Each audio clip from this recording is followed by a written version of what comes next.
The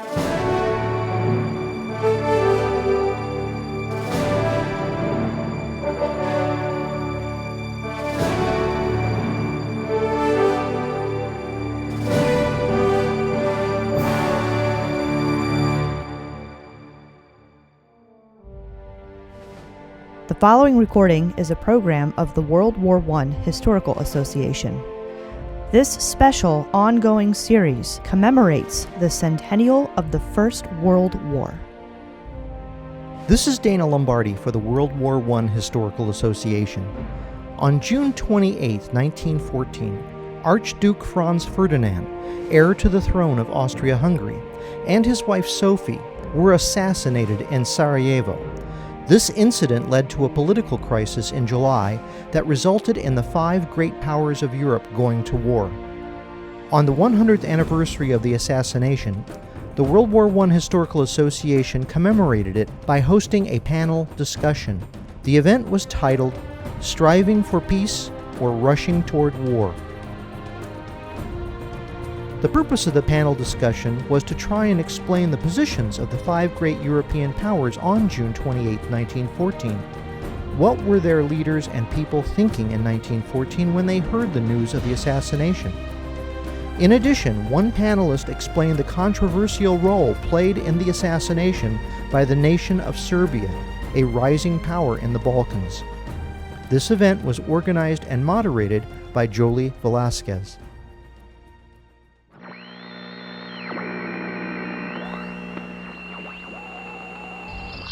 Europe in 1914, striving for peace or rushing toward war. In 1815, Napoleon was defeated by the coalition of great powers, Austria, Prussia, Russia, and the United Kingdom. The aim of the great powers was to restore Europe to the legitimacy of monarchical government and traditional Christian values that existed before the French Revolution. The great powers saw the Revolution and Napoleon as the disruptive force in international relations. With the inclusion of France, a Congress system maintained the balance of power in Europe. At times of crisis, a member could propose a conference. The most recent conference was the London Conference, 1912 to 1913, to discuss the Balkan Wars. The Congress system, however, weakened during the 19th century as their common goals were replaced by political and economic rivalries between the countries. The revolutions of 1848 brought with them the hopes of various national revolutionaries to redraw boundaries on a national rather than dynastic lines, a policy that became the norm after the 1850s. There were wars between the great powers during the 19th century, including the Crimean War in 1854 through 1856 between Russia and Britain and France, the 1859 Italian War of Independence between Sardinia and France versus Austria, in 1866 the Austro-Prussian War, also known as the 7 Weeks' War, between Austria and Prussia, and in 1870-1871 the Franco-Prussian War, France versus Prussia, from which the current German Empire was created. In 1878, the Congress of Berlin met and redrew the boundaries of the Balkans on nationalistic lines at the expense of the Ottoman Empire. In the last few decades of the 19th century, the Congress system was replaced by a series of fluctuating alliances. These temporary alliances have now hardened into two separate alliances, now in 1914. The Triple Alliance with Austria-Hungary, Germany, and Italy, and the Triple Entente, Britain, France, and Russia.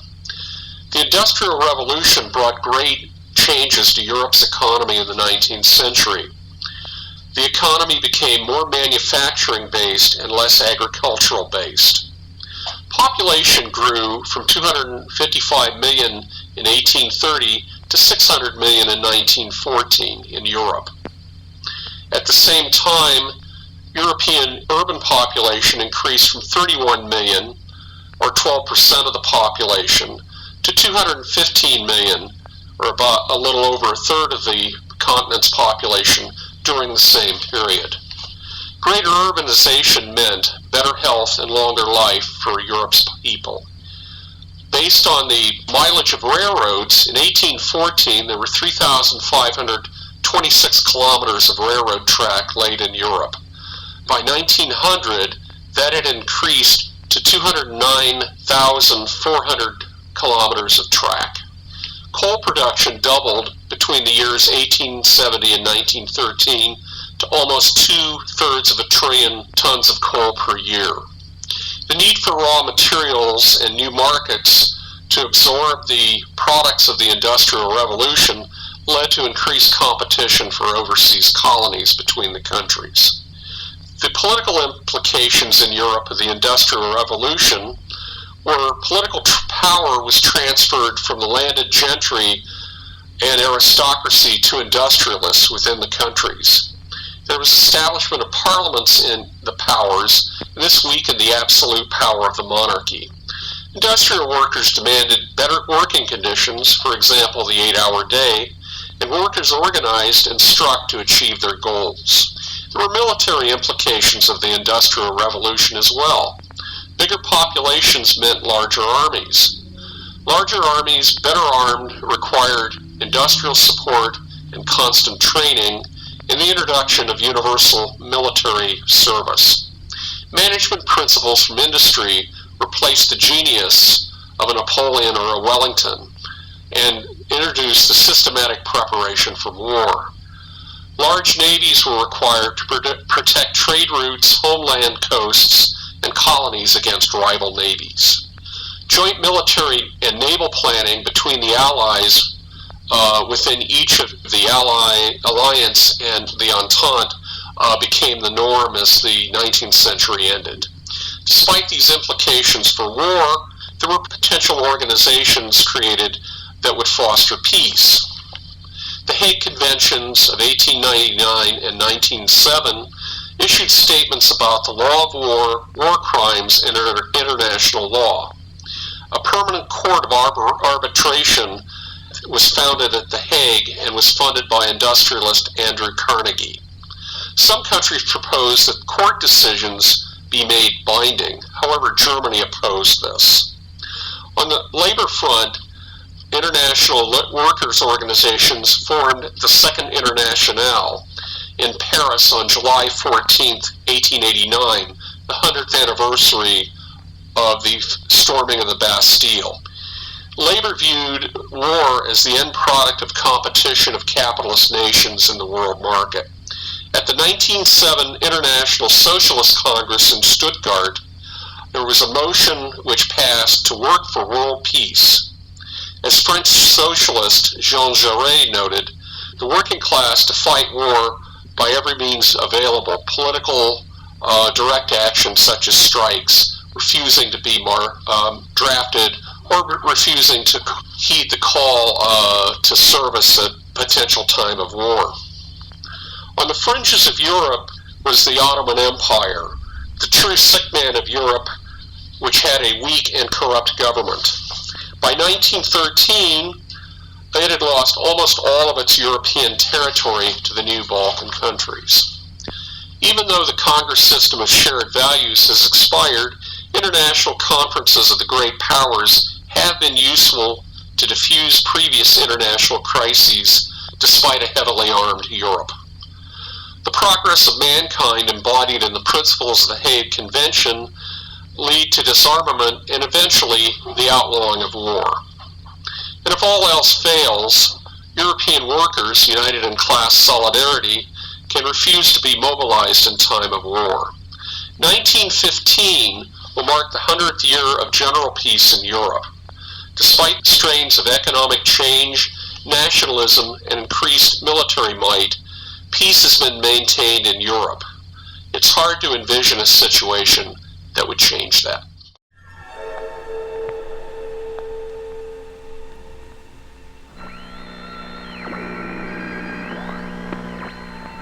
Serbia, June 28, 1914.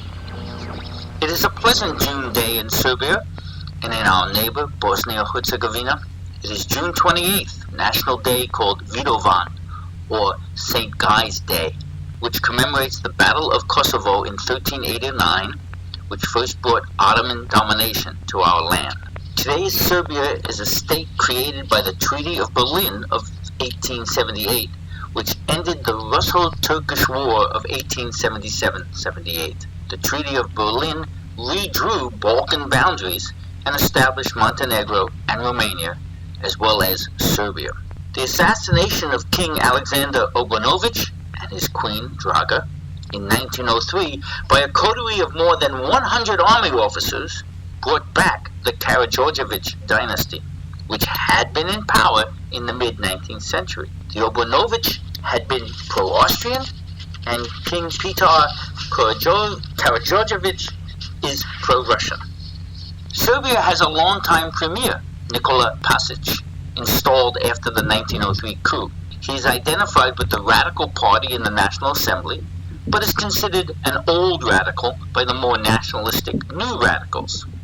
He had been removed a few months ago, but both Russia and France intervened. Russia told the king that it would not be supportive of a government not headed by Pasic, and the French told the king that French money and arms might not be available either.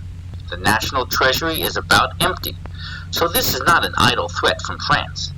Pasic was reappointed on June 11th.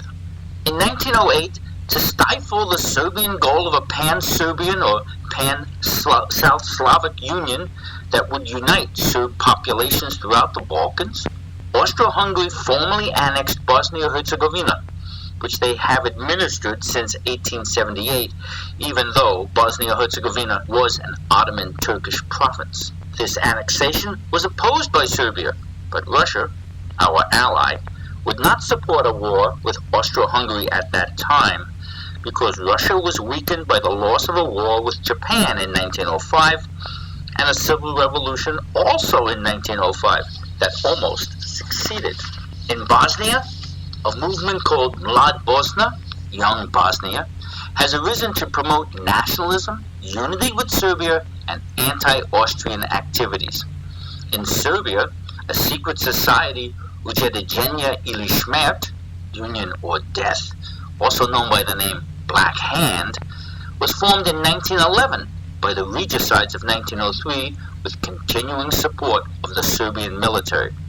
The chief of Serbian military intelligence, Dragutin Dimitrijević, is deeply involved with Black Hand. Serbia has recently doubled in size to 86,000 square kilometers and increased in population from 2.9 million to 4.5 million due to victories in the two Balkan Wars in 1912 and 1913.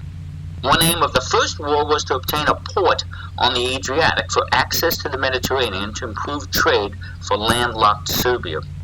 This has been thwarted by a creation of an independent Albanian state in 1913 by the Treaty of London, which ended the war. In the Second Balkan War, Serbia turned on its former ally, Bulgaria, and took Macedonia as a prize. Because of recent arguments between the Serbian military and the government over this new Macedonian land, the king, Petar Karađorđević, a few days ago on June 24th, has had to relinquish power to his son, Crown Prince Alexander, who now serves as regent. Elections are scheduled in a short time to approve changes in government. Prime Minister Pasic is on the hustings even as we speak. We know that this week the Austro-Hungarian Chief of General Staff, Hötzendorf, is visiting in Bosnia's capital, Sarajevo, to review Austrian army maneuvers. And the heir to the Austro-Hungarian throne, Archduke Franz Ferdinand, and his Duchess, Sofie, have been invited by General Pioteric, the governor of Bosnia-Herzegovina, to a banquet near Sarajevo last night and to review troops this morning, to attend speeches and a luncheon in Sarajevo as well later today. Though there have been tensions of several sorts between Serbia and Austro-Hungary, economic ones over tariffs and trade, for example, which led to the so-called Pig War in 1906, and the ongoing conflicts over pan-Serbian desires for a united South Slavic nation, things are peaceful, fortunately. because the army is exhausted after the recent two wars. The Serbian Chief of Staff of the army is scheduled to take a convalescence vacation in Austria. I would not be surprised if General Putnik takes the keys to the safe containing the Serbian army war plans with him. That's how unconcerned Serbia is today of conflict in the near future.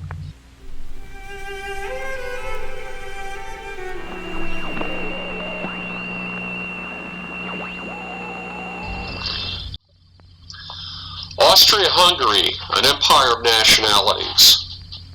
AustriaHungary provides Europe with a model of how nationalities can live and prosper together within a single political entity. Many nationalities live under Habsburg protection. To demonstrate this, I'll give you an example of the percentages and the different kinds of nationalities. There are German subjects, which compose about 24% of the population. Hungarians, 20%. The Czechs compose 13%. Poles, 10% of the Habsburg subjects. Ukrainians, 8%. Romanians, 6%. With the Croats, Serbs, Slovaks, Slovenes, and Italians comprising the balance of the empire's nationalities. No nationality has a majority in Austria-Hungary. They live in a realm that is strife-free and prosperous under our Emperor Franz Joseph. Former United States President Theodore Roosevelt noted that the Habsburg monarchy understands how to treat the different nations and religions on an equal footing and how thereby to achieve great successes. This peaceful condition contrasts with the recent clashes south of the empire's borders by various nationalities over the remaining European territories of the Ottoman Empire. Over the past several decades, Austria-Hungary has enjoyed sustained economic growth. For example, pig iron consumption in the empire increased fourfold between 1881 and 1911.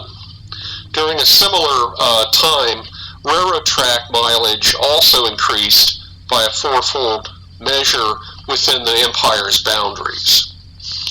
Infant mortality is decreased, and elementary school attendance surpasses that of Germany, France, Italy, and Russia.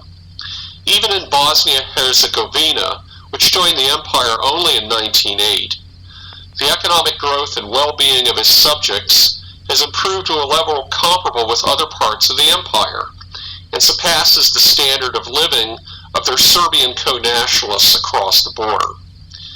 Emperor Franz Joseph has ruled the empire since 1848. His understanding of the needs to recognize his subject nationalities led him, in 1867, to grant the Hungarians co-equal status in the empire with the Germans, and to allow the creation of a parliament in Budapest, and to allow himself to be crowned King of Hungary. The dual monarchy has allowed the Hungarians to prosper under Habsburg rule. Franz Joseph could not foresee, however, that the Hungarians would oppose the emperor's efforts to grant other nationalities the same status that Hungarians enjoy, or that the Hungarians would resist taxation to support the imperial government's central operations, or that they would resist creation of a strong imperial army that would compare in strength and size with the other great powers in Europe. Heir apparent Archduke Franz Ferdinand recognizes the need for reform of the dual monarchy.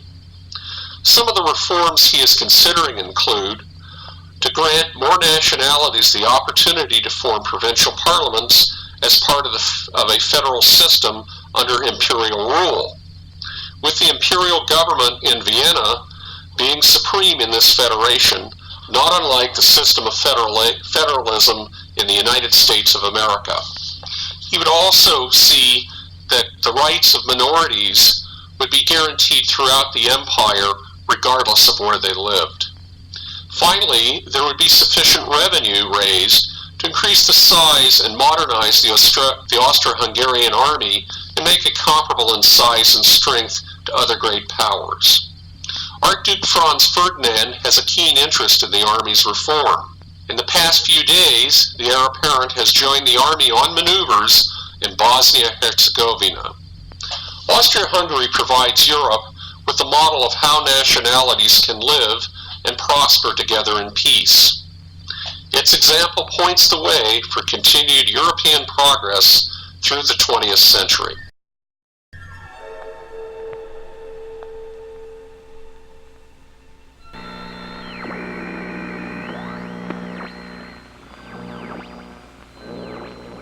In 1913, the Romanov dynasty celebrated 300 years of imperial rule.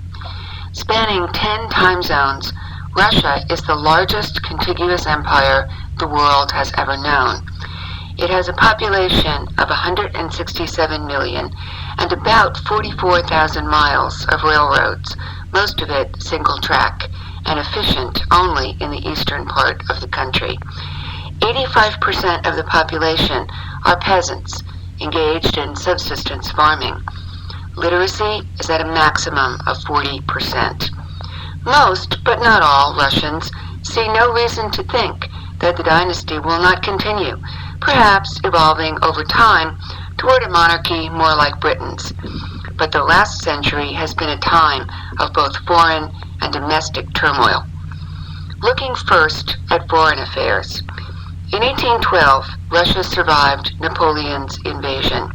Moscow was evacuated and fires destroyed most of the city.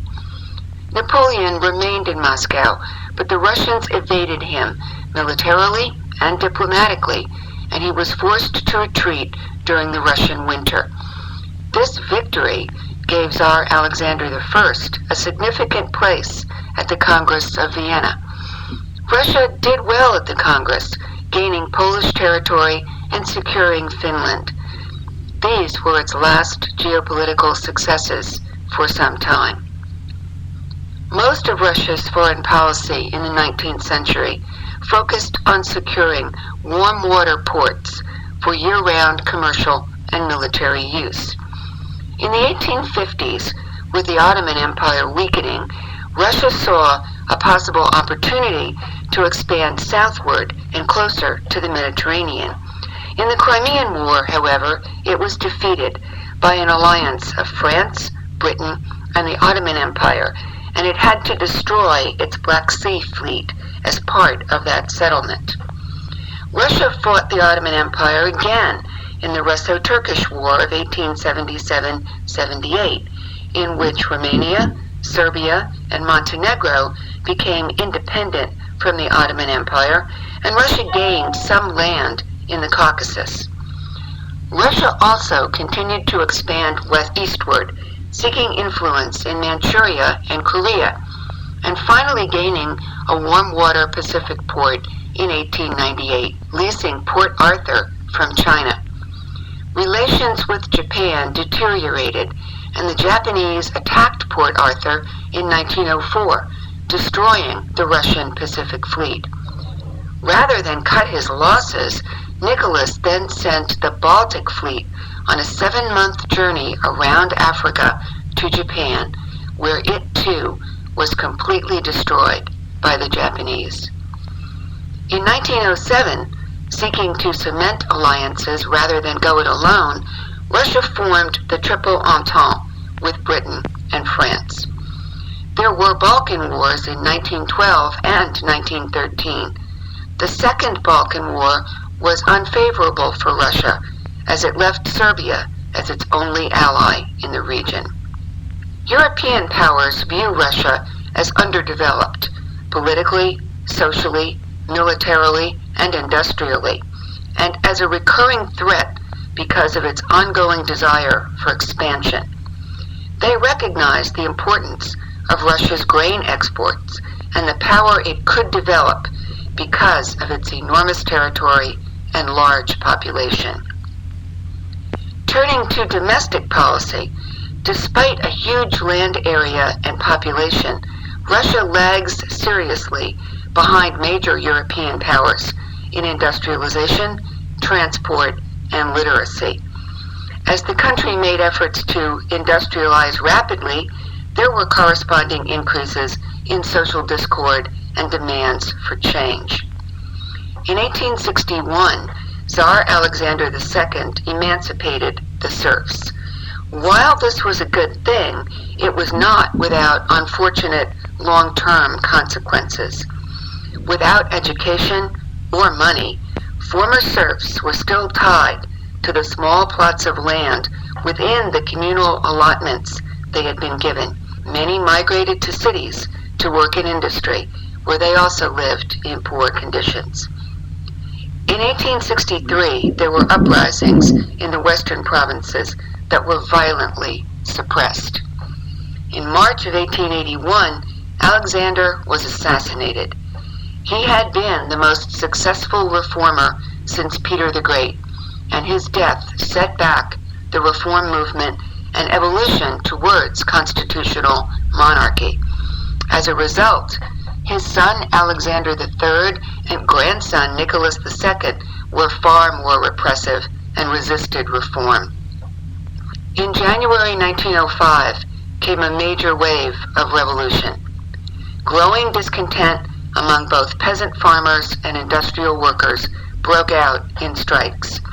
On January 22nd, known as Bloody Sunday, troops fired on peaceful demonstrators attempting to deliver a petition to the Tsar. On October 17th, Nicholas signed the October Manifesto, granting basic civil rights, allowing the formation of political parties, and establishing the Duma as the central legislative body.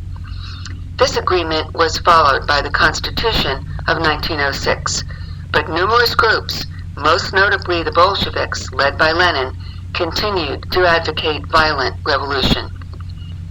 Between January and June 1914, almost half the industrial workforce took part in strikes. Russia at present is unprepared for war beyond the ongoing Balkan squabbles, given its transportation network, industrial capacity, logistics and planning capabilities, and domestic strife. It has millions of men available, but would have to move them across vast distances and train them. It lacks munitions, transport, fuel, food, clothing, medical care, and systems for providing them. Any large mobilization would take millions of men from agricultural production, creating civilian food shortages and price increases and increasing domestic unrest. Hopefully, Russia can work with its French and British allies to help keep the peace in Europe and work to improve its domestic situation.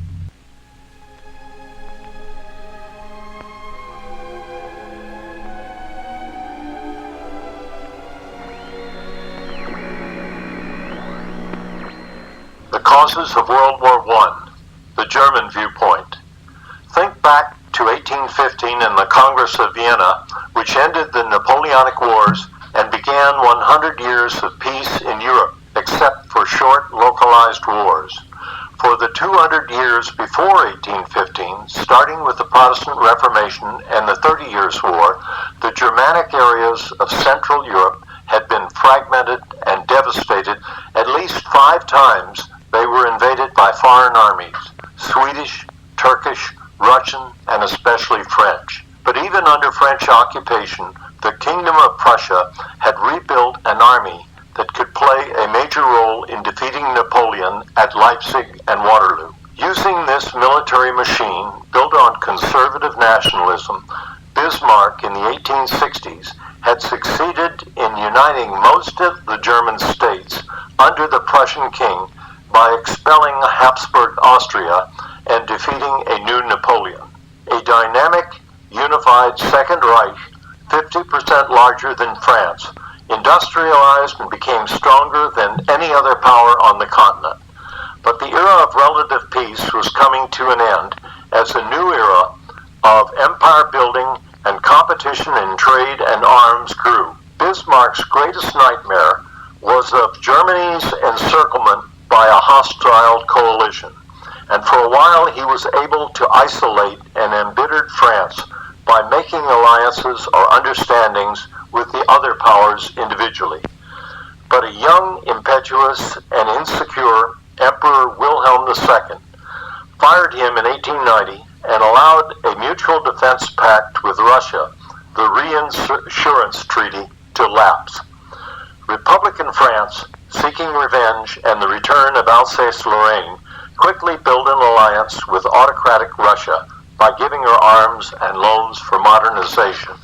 To compound Germany's problems, she had alarmed Britain by competing for trade and colonies and building a high-seas battle fleet to rival Britain's, thus setting off an expensive naval arms race from 1897 on. Britain, a maturing economy, had felt isolated by world hostility during the Boer War, and now sought to resolve issues with France and then Russia as the Entente Cordiale became a de facto alliance. Russia had been competing with Austria for influence in the Balkans as the Ottoman Empire had receded, but she was badly weakened by the Russo-Japanese War of 1904-05 and a subsequent revolution, so that when she tried to back Serbian opposition to Austria's annexation of Bosnia in 1908, she had to back down. In the Second Moroccan Crisis of 1911, Germany used gunboat diplomacy to try to stop France from taking over Morocco, but British opposition forced her to back down. The crisis was resolved by diplomacy, but afterwards all the powers realized how unready they were for war and all started expanding and modernizing their armies and improving their mobilization plans and coordinating with allies so that if war came, they could get the jump on the other side. For example, France gave loans to Russia to modernize its army, expand its munition factories, and double-track railroads for faster movement to the German and Austrian borders. In 1913, France also increased military service for conscripts from 2 to 3 years, thus increasing the size of its army until the expected completion of the Russian Army Modernization Plan in 1970.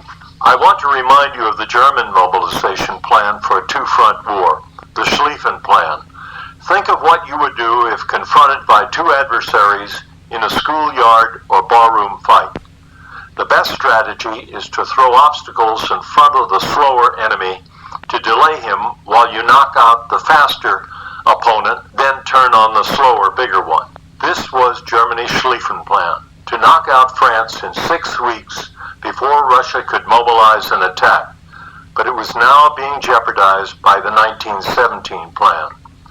The urgency of mobilizing and attacking first and hardest became even more important for all powers, even though it didn't fully recognize the increased defensive capabilities of machine guns, artillery, and longer-range rifles.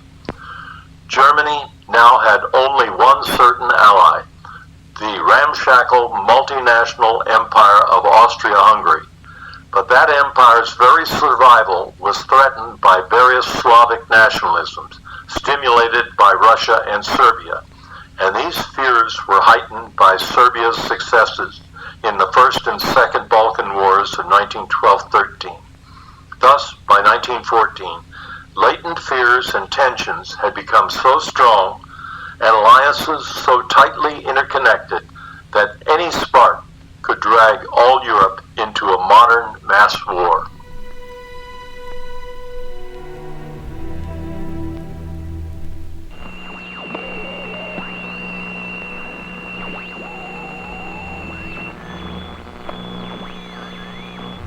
I wish to speak about France in 1914 on that beautiful June day of June 28th, and I must drop back a few years as I will be speaking about France for the first 50 years from 1870 to 1920. But let me go on and say that in 1870, with the war with Germany, at least with the conglomerate of German nations, and being defeated, France was to lose 2 provinces, or departments as they eventually called, Alsace-Lorraine, which was to the French a very great blow.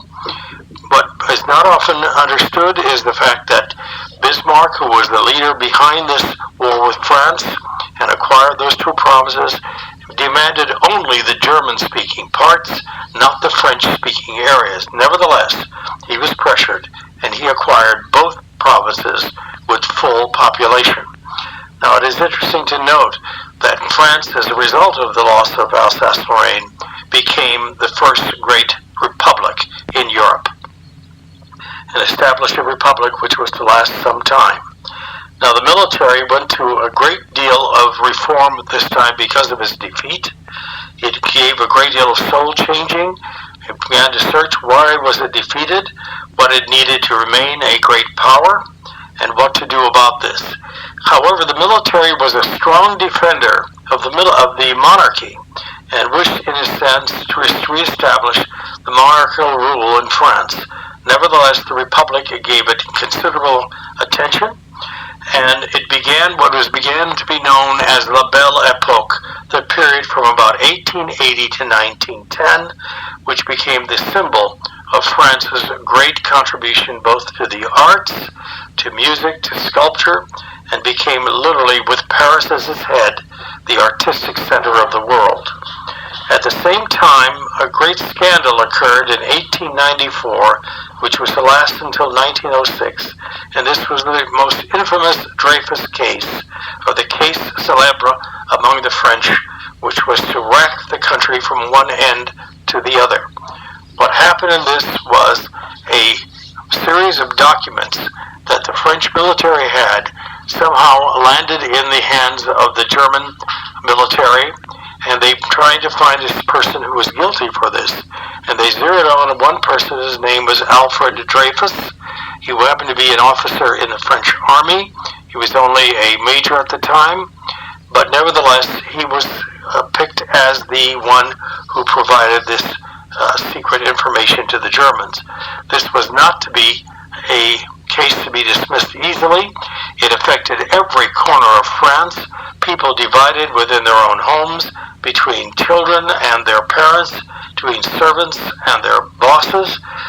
It was just amazing what went on in this case. So they had trial after trial in which they were trying to prove that this man, Alfred Dreyfus, who was of Jewish background, releasing an enormous amount of anti-Semitism among the French at this time, and was in the papers daily about this information. In fact, he was found guilty, sent to Devil's Island in the middle of the Caribbean, where he was held there for 6 years before he was exonerated, and it was proven that he was not guilty, that the military had in fact covered it up, blaming it on him when it was another person who was eventually chosen and found guilty for having released that information. And with that, as a result of it, the rise of a man named Clemenceau, who came to France's lead as premier, and he was determined to make those that supported the guilt of Dreyfus to pay for it. And two areas paid the heavy price: the military and the church. The church's property were taken from them. There was freedom from religion, not freedom of religion, in France at this time. Clemenceau made sure that the military was stripped of all those that favored the guilt case of Dreyfus. He cleared it of all military people who were, in fact, suspicious of being supportive of this.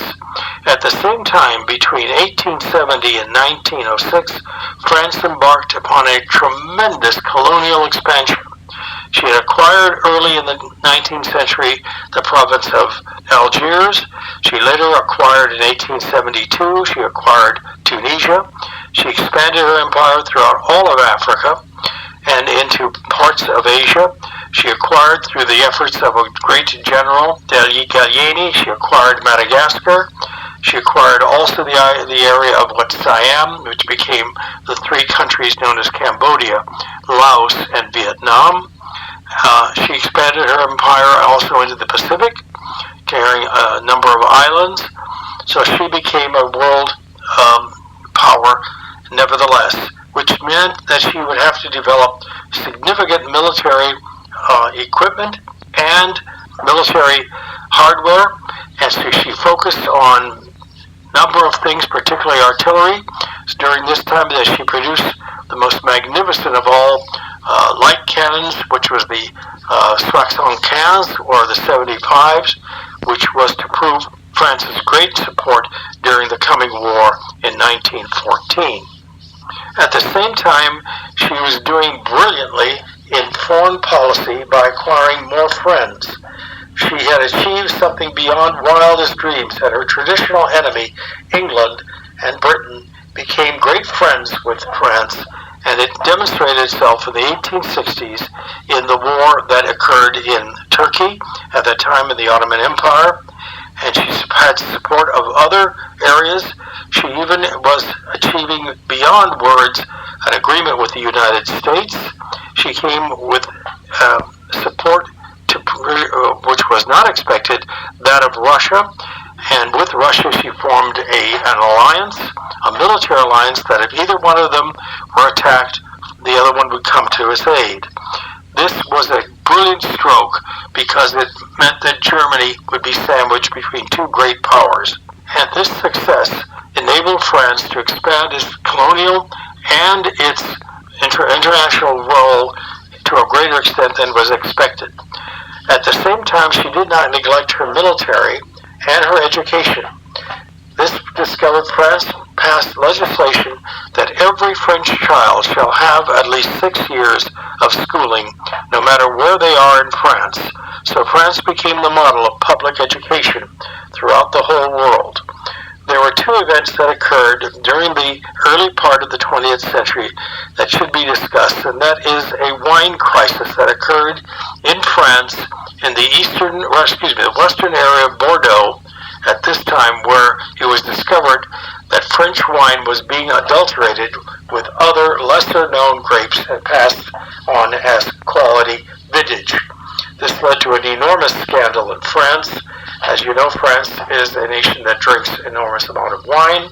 This became a central issue in its parliament, the House of Deputies. This was broken back and forth for many, many years until finally the resolution came when it was discovered who were responsible for this. They were penalized. Their rights to making wine were taken away from them. At the same time, there occurred in this very year of 1914 a famous trial called the trial of Madame Caillaux. Now, Henriette Caillaux was the wife of a former prime minister by the name of Joseph Caillaux. They had both been previously married, but they had both been in correspondence with each other and were having an affair. As it turned out, these letters somehow landed in the hands of another editor by the name of Gaston Calmette, who is the chief editor of Le Figaro, one of the chief newspapers in Paris. Miss Caillaux was not allowing her private correspondence to be public, to make everybody in France to read these letters between her and her future husband when they were still married apart. So one day she walked into his office, pulled out a pistol, and shot this man. Now, in France, one must understand what a trial like this means. It means this was a trial of a woman guilty of murder, and she openly admitted it. She insisted on being brought to the police by her own chauffeur. She was brought on trial, and there were trial after trial, and eventually she was dismissed because, to the French, a woman who killed a person because of a love affair was unable to control her emotions and therefore allowed to go free. The trial, as I said, took central position in all of France because it was much more of an internal issue rather than external. The assassination of the Archduke was given some focus in France in its newspapers, but even Sarajevo was too far for the French public to be concerned. So the government did not reflect that much interest in what was going on there, particularly that it was deemed to be an Austria-Hungarian problem rather than an international one. It is only when the issue of the fact that the ultimatum that was given to the Serbians by the Austrians, that the telegrams around Europe spread like wildfire, which was considered by the European community as being too harsh to that, and that it would inevitably bring war. Now, President Poincaré was on a visit in the middle of July to the ally Russia, and the Austrians deliberately held back their movement to war until Poincaré had left Russia and timed it exactly that he would be literally en route back to France when the ultimatum was given there. It is when he got back to France that the issue of war became more central than this case of Madame Caillot. In the meantime, the French realized that this situation was becoming critical. So what they did was to order a series of its troops to get as close to the German border as possible, but within 5 kilometers exactly of the border. It kept its troops there.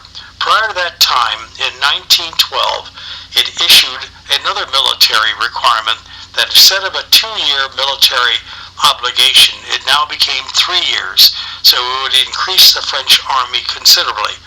When they eventually mobilized in 1914, it had over 1,300,000 men in uniform. Now, Poincaré returns to France, finds the situation much more chaotic than he realizes. France realizes that it must do something about this crisis. And with the Kaiser backing up the Austria-Hungarians and Russia giving tepid but not clear support for Serbia, the French are hanging on as to what to do. They turn to their English ally, and they have their ambassador, Cabon, in England, demanding from the British that the British support France in the event of a crisis that occurs where France might be at war with Germany. The British, under not their prime minister, but their foreign secretary Grey, does not give a clarified, clear answer, but a weak support to the French. This leaves the French even more isolated in their feelings on this, and they can only rely on one, and that is the Russians. Meanwhile, by the end of the month of July, by July 23rd, the ultimatum is handed to Serbia by Austria-Hungary. The Serbians realize they have no choice but to go to war. The war begins with the shelling of Belgrade on July 25th, and the war with Austria-Hungary and Serbia begins. Because Russia's mobilization to its borders at that time, Germany feels threatened and says to the Russians, either demobilize or we will have to mobilize and declare war, because mobilization in those days literally meant military movement and military action. That in itself is considered an act of war. The Russians refused to demobilize. Germany declared war on Russia. At the same time, it turned to the French, insisting that the French remain neutral at this point, and demanded what the French intentions were. The answer Poincaré gives to the Germans is, we will fight for our interests. In a sense, we will fight where we are involved only as we are being threatened.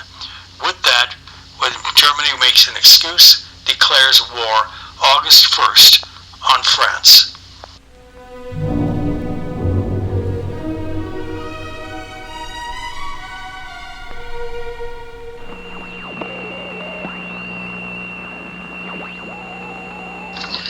This is Anne Steele speaking for the British Empire on June 28, 1914. Today is another beautiful day in a spring and summer in which Englishmen see themselves living in an idyllic world, in which economic realities should keep the peace. There are no exchange controls or customs barriers to doing business in or out of Britain. Currency restrictions are non-existent. London is still the hub of the world's banking, insurance, and shipping markets. Today, capital ships of the Royal Navy are anchored alongside similar ships of the German High Seas Fleet at the Kiel Regatta, being reviewed by Kaiser Wilhelm II. Last night, Sir Edward Grey, the Foreign Minister, dined with Colonel House, best friend and close associate of President Woodrow Wilson, and agreed that, quote, neither England, Germany, Russia, nor France desire war. First Lord of the Admiralty, Winston S. Churchill, has noted the, quote, exceptional tranquility of the international scene. He expressed the opinion that, quote, Germany seemed to us to be set on peace. After all, the British Empire consists of over 1/4 of the land surface and 1/4 of the population of the entire world. For the part of the earth which is water, the Royal Navy and British Merchant Marine dominate. While the assassination of some foreign royal did make the papers, the only significant problem of the day is with Ireland. Parliament, led by Liberal Prime Minister Herbert Asquith, keeps trying to give them home rule, but the Protestants in the north refuse to agree to be ruled by the Catholics in Dublin. The Ulster Volunteers have 100,000 armed men and another 400,000 who are pledged to fight. The Irish nationalists will not settle for anything less than control of the entire island. Civil war is threatened with the British Army in the middle. On March 20th, it actually came close to mutiny. The Prime Minister would have preferred to deal with the important domestic issues of industrial wages, working conditions, and women's suffrage, but he has to constantly deal with the problem of how to pay for the empire and the mechanisms of its defense. Britain's foreign policy is to support the empire and maintain peace in Europe. France and Russia have been long-term rivals and opponents. Having them as allies is not comfortable with the British public. If a war to break out, the first call would come from Belgium, with which Britain has had a defense treaty since 1839, but one with many loopholes. Germany is an upstart power that is only noticed because of its increased industrial production. With this, Germany has become Britain's second best customer, and we reciprocate by being Germany's best customer. After all, while Germans are seen as hard, predatory, and uncultured militarists, Kaiser Wilhelm is the grandson of Queen Victoria.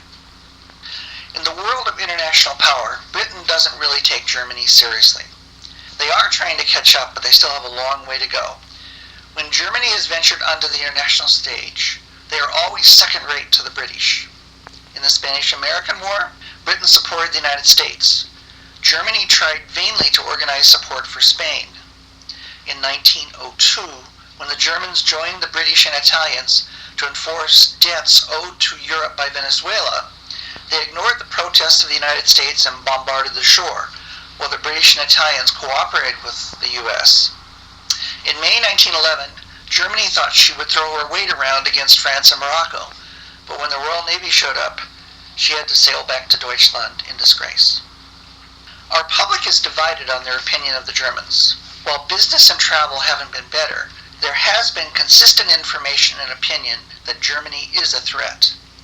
In May 1907, thousands of Mauser rifles were discovered off the coasts of Northumberland and eastern Scotland. In 1909, the Daily Mail published a pamphlet with such warnings and sold 1.6 million copies. In your materials, you will see a list of books warning of spies and unpreparedness for an invasion. Parliament has had discussions about spies. There are stories of citizens being offered money for information about the movement of warships, work in dockyards and arsenals, munitions factories, and airplanes. Lord Roberts, the most highly regarded military man in the country, spoke of 80,000 trained German soldiers, many of whom work in hotels and railway stations. There is a substantial worry about the army. Not only is it spread out all over the earth, but the Ireland mess calls for increased numbers of troops. Also, universal service has not been implemented to get the numbers up quickly. The Navy has made reasonable adjustments to their obligations, allowing Japan to patrol the Pacific and France the Mediterranean. Last month, the Cabinet authorized secret naval talks with Russia. In new technology, Churchill has become very interested in the airplane and is attempting to bring its development over to the Navy. In conclusion, I paraphrase Churchill. There seems to be a prospect that the personal goodwill and mutual respect which has grown up between the principal people on both sides might play a useful part in the future. And some there are who look forward to a wider combination in which Great Britain and Germany, without prejudice to their respective friendships or alliances, might together bring the two opposing European systems into harmony and give to all the anxious nations solid assurances of safety and fair play.